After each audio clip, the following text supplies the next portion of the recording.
Welcome to your SandHandler machine. I will explain the screens to you in this video. First thing we do is turn on the lights for the machine. Next thing, we start the machine.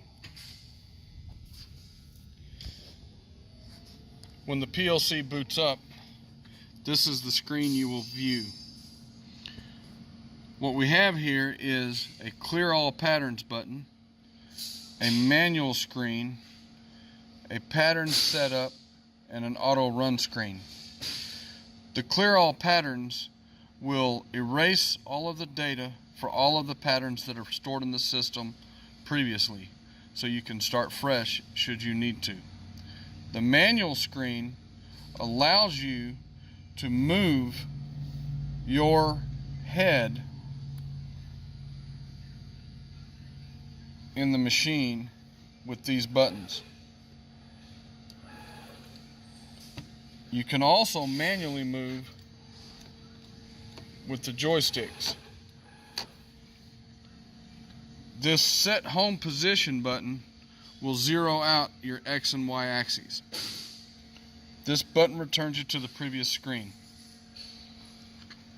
The next button is your pattern setup. You always start with pattern number 1, and generally speaking, you want to move the way you read from the left to the right. So what you're going to do here is manually move your head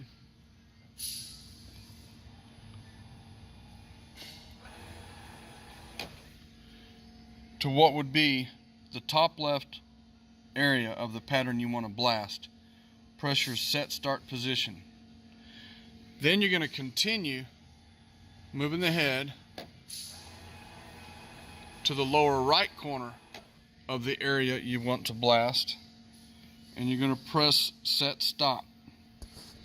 The next thing you want to do is set your spacing, and that is user preference. Enter the number of passes you want to run. Let's say 3 for this example. Enter. And any repeats if you want them.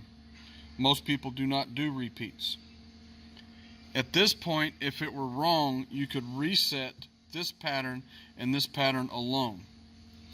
If you have more than one pattern or more than one stone, you go to the next screen and you'll see that it says pattern 2. You follow the same procedures: upper left, set, lower right, set, spacing, and passes. And you can continue in this fashion up to 8 patterns. If you don't have 8 patterns, you do not have to continue through either direction to get back to the auto run screen. You can simply select auto run screen, and that brings you to this screen. We're going to go back to the main screen, and you'll see the auto run screen here takes you to the same location. You always want to make sure pattern number 1 is in the box. If it weren't, you can touch that box, select pattern 1, enter. When you hit start,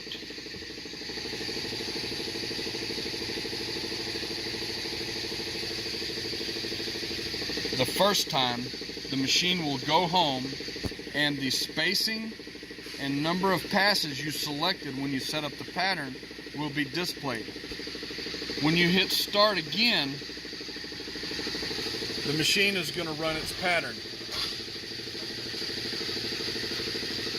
While it's doing that, if you decided that your left start position wasn't in the right area, you can correct it with these nudge arrows.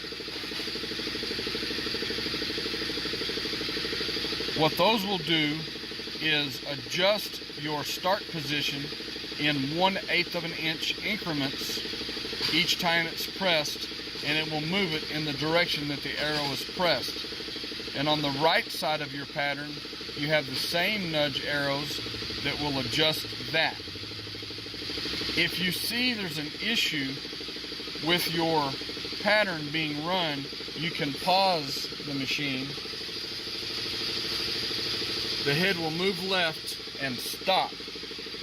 You can go in, make any corrections you need to make, and when you hit start, it will pick up where it left off without losing any counts. If you press the stop button, it will go all the way back home,